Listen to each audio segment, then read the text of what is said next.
Halo, selamat datang di Soda Masterclass. Pada topik kali ini, saya akan menjelaskan pendekatan yang benar untuk menggunakan 3ds Max. Dan di video singkat ini, saya akan memberi Anda keterampilan yang akan Anda butuhkan untuk bekerja dengan lancar dan juga mudah dengan interface dari software ini. Dan kita juga memungkinkan Anda untuk mengambil informasi yang berguna dan persiapan untuk workshop berikutnya dari V-Ray resmi. Tidak diragukan lagi, untuk pertemuan pertama dengan 3ds Max selalu agak sulit. Tapi santai, triknya adalah menafsirkan antarmuka dengan benar tanpa melakukan usaha yang tidak berguna dan melelahkan secara acak. Seperti program lainnya, kita tidak perlu untuk mencoba dan belajar dari setiap satu perintah secara hati-hati. Melainkan penting untuk memahami logika di balik bagaimana antarmuka atau interface software berpisah, dan mempelajari perintah pusat dan juga tool. Jadi, mari kita mulai dengan memfokuskan perhatian kita pada viewport dan 3ds Max. Seperti semua program 3D grafik, viewport adalah basic komponen yang digunakan untuk mengelola adegan. Dan pada pelajaran berikutnya, kita akan melihat semua hal yang berhubungan dengan ruang kerja ini. Kemudian, kita akan memusatkan perhatian pada menu aplikasi. Di sini kita dapat menemukan semua pilihan untuk mengelola, mengimport, dan mengekspor file.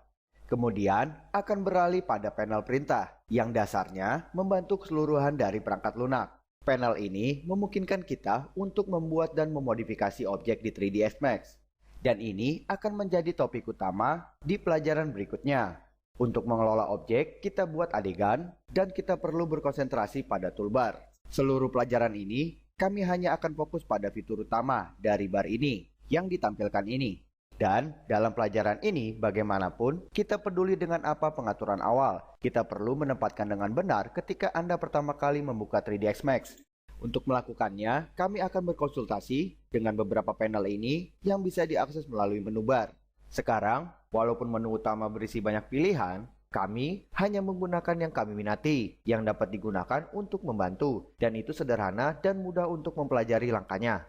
Jadi, mari kita lihat bagaimana mengatur unit pengukuran untuk mengelola koordinator global 3ds Max. Kita ke menu Customize dan klik, lalu klik Setup Unit.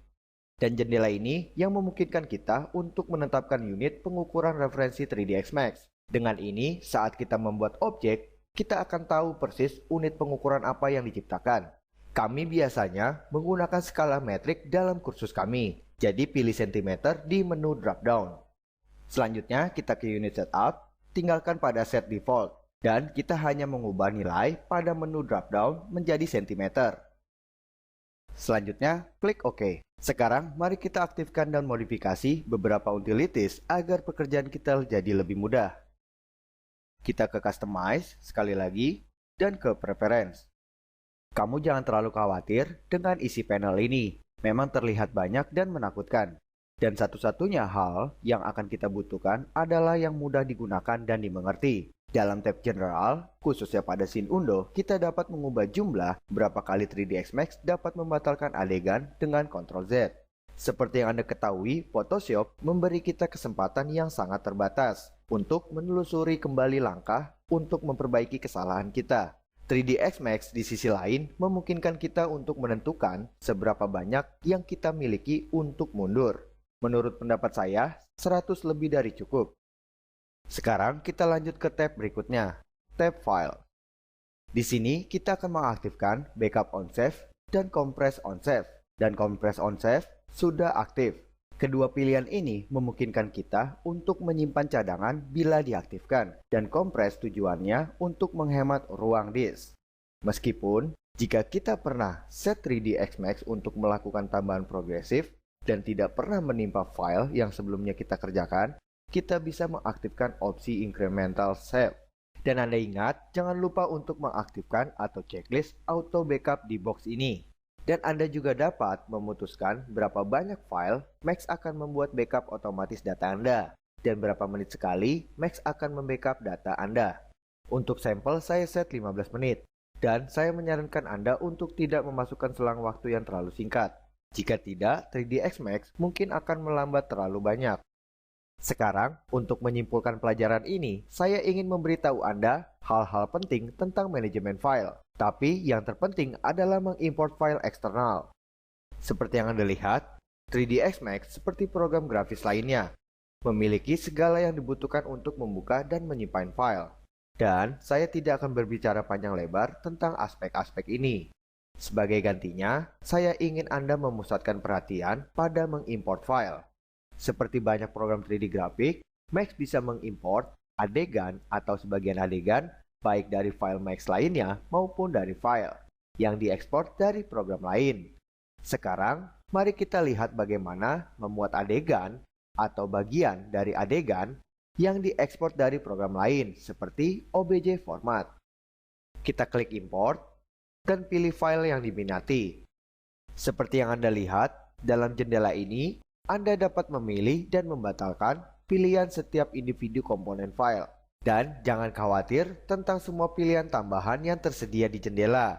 Untuk sekarang, itu tidak penting untuk dipahami rinciannya. Klik import dan selesai. Dan file telah berhasil diimport ke adegan. Dan untuk saat ini, mari kita reset 3ds Max-nya.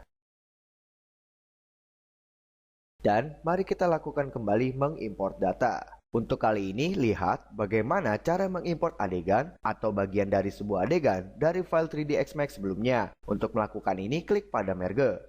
Dan dapatkan file di desktop dan ke Exercise File, dan Listen 1, dan pilih Scene, dan Import. Di jendela baru ini sangat mirip dengan sebelumnya. Di sini, Anda dapat memilih jenis objek di tempat kejadian atau scene. Atau Anda dapat memilih masing-masing komponen dan mengimportnya secara terpisah. Sekarang, untuk sampel ini, saya akan mengimport semua dan klik pada All untuk memilih semua isi data dari scene ini. Dan terakhir, klik OK dan selesai. Sekarang, terlihat sudah benar di viewport.